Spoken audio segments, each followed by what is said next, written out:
Oke, berdasarkan teks, apa alasan paling logis yang membuat Raka akhirnya menerima tawaran Sinta? Berarti kita baca dulu keseluruhan ya. Di kaki gunung yang selalu diselimuti kabut pagi, hidup seorang anak laki-laki bernama Raka.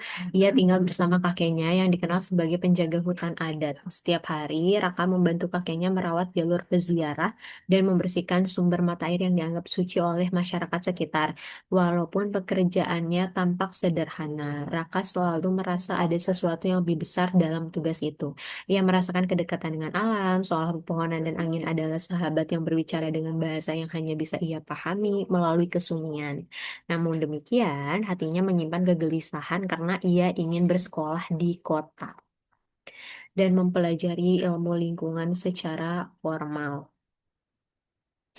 Pada suatu sore, ketika matahari hampir tenggelam, seorang perempuan muda bernama Sinta datang mendaki gunung dan berhenti di dekat sumber mata air yang dijaga Raka. Sinta adalah seorang mahasiswa penelitian yang sedang mengumpulkan data mengenai keberlanjutan hutan adat. Ia terkejut karena catatan Raka mengenai kondisi flora dan perubahan cuaca lebih rinci dibandingkan sebagian data akademis yang ia bawa. Percakapan mereka berlangsung lama hingga Sinta menawarkan sesuatu yang mengejutkan. Ia bersedia membantu Raka mendapatkan beasiswa untuk bersekolah di kota, asalkan Raka bersedia berbagi pengetahuan lokalnya sebagai bagian dari penelitiannya. Tawaran itu membuat Raka bimbang ya, karena ia tahu jika pergi ia akan meninggalkan kakeknya yang sudah tua. Malam itu angin bertiup lebih kencang dari biasanya. Raka duduk di samping kakeknya di depan api unggun tanpa menoleh. Kakeknya berkata pelan, seolah mengetahui isi hati cucunya.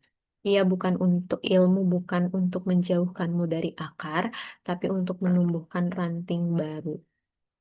Ya.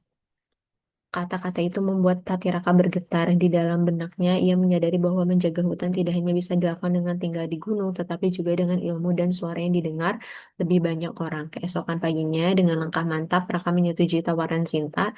Ia tahu perjalanan barunya bukan pengkhianat terhadap tradisi, melainkan bentuk lain dari penjagaan. Oke, yang mana nih alasan paling logis Raka menerima tawaran Sinta? A. Ia ingin meninggalkan kehidupan sederhana. Salah. B. Ia menyadari bahwa pengetahuan formal dapat memperkuat perannya dalam menjaga hutan adat. Betul ya. Dengan ilmu justru dia lebih paham ilmu secara sains atau secara formalnya gitu ya. Tidak hanya berdasarkan pengalaman aja.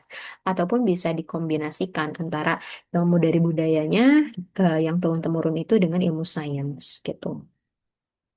C. Ia merasa terpaksa, enggak ya? Ia menerima tawaran karena berharap mendapatkan pekerjaan sekolah ya. Ia marah karena kakeknya tidak ingin lagi menjaga hutan juga salah. Jadi yang betul adalah yang C. Oke, sorry yang B ya. Yang B. Sampai bertemu di pembahasan selanjutnya.